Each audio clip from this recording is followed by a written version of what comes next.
tuturuan ko naman kayo kung paano mag flash ng ating firmware using our Android phone or tablet dito sa ating ESP32. Syempre sa ating helmet bendo cleaning board pa rin. So check version muna tayo para makita natin kung anong version. Ayan, so 100 version 1.0.0. sa paulit, restart natin. Ayan, so 1.0.0. So ito yung gagamitin muna natin na app, third party app, kasi hindi pa available yung ating built-in firmware flasher sa ating app. So download nyo lang to sa Google Play Store. Ito yung pangalan, ESP32 Flash. Yan, so open natin. Bali guys, tatlong file lang yung kailangan natin: bootloader, storage partition, and then yung mismong firmware natin na version 1.1.0 or 110. So select file lang tayo. Select ko muna yung bootloader. Ayan, so bootloader. Next is yung storage partition. Ayan, so storage partition. And then yung ating mismong firmware na version 1.1.0 or 110. Yan.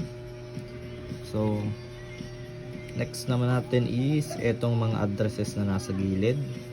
So ito yung mga addresses. So ito guys, na addresses na to dapat is tamang tama, no? Walang labis, walang kulang. So kapag nagkakulang to or namali kayo ng type, hindi siya gagana dito sa ESP32 natin. Magka-crash lang siya, hindi siya gagana. So dapat is tamang tama. Okay, so unahin muna natin yung bootloader. Lagay tayo ng 0, tapos X 1 2 3 4, apat na 0, and then 1000 1 2 3, so 1000, 0x, apat na 0, 1 2 3 4, okay, 1000. And then next natin is 0x, apat na 0 ulit, 1 2 3 4. Sa partition naman yon, ito, so apat na 0.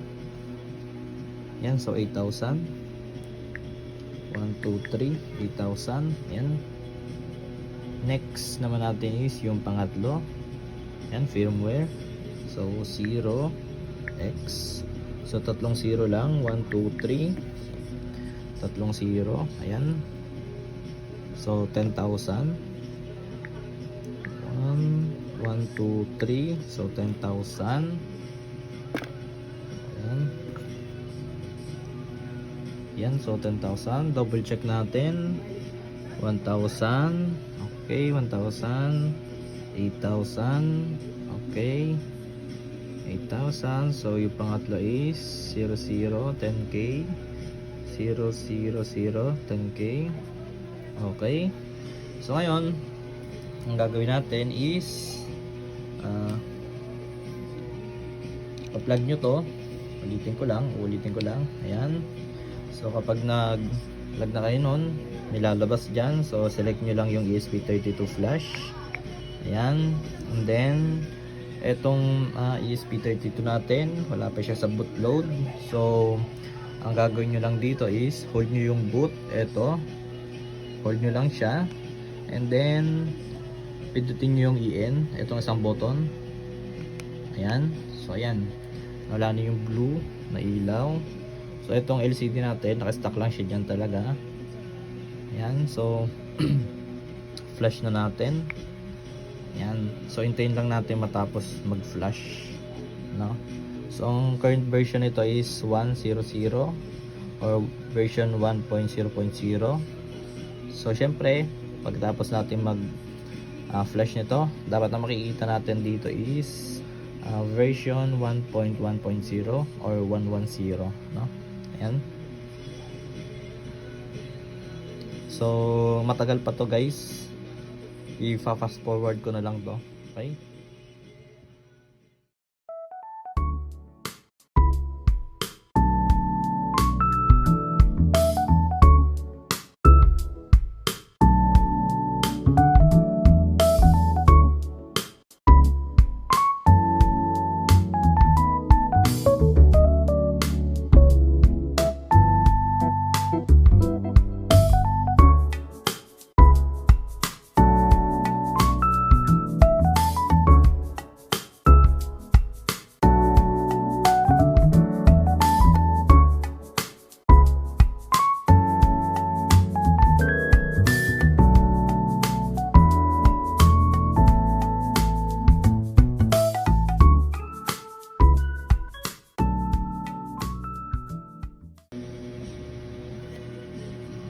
Ayan guys, so tapos na yung ating pag-flash ng ating firmware. So kapag magpa-flash kayo pala guys, huwag nyo bubunutin itong USB kasi mag-uulit kayo niyan kapag binunot niyo, okay? So check natin, nasa bootloader pa rin. Bunutin muna natin. Ayan, and then restart lang natin.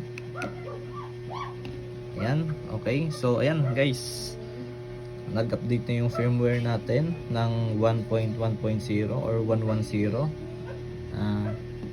Restart ulit natin para makita natin. Ayan. So 110 na yung nakalagay. Ayan. So ganyan lang guys mag-update ng firmware dito sa ating ESP32. Okay?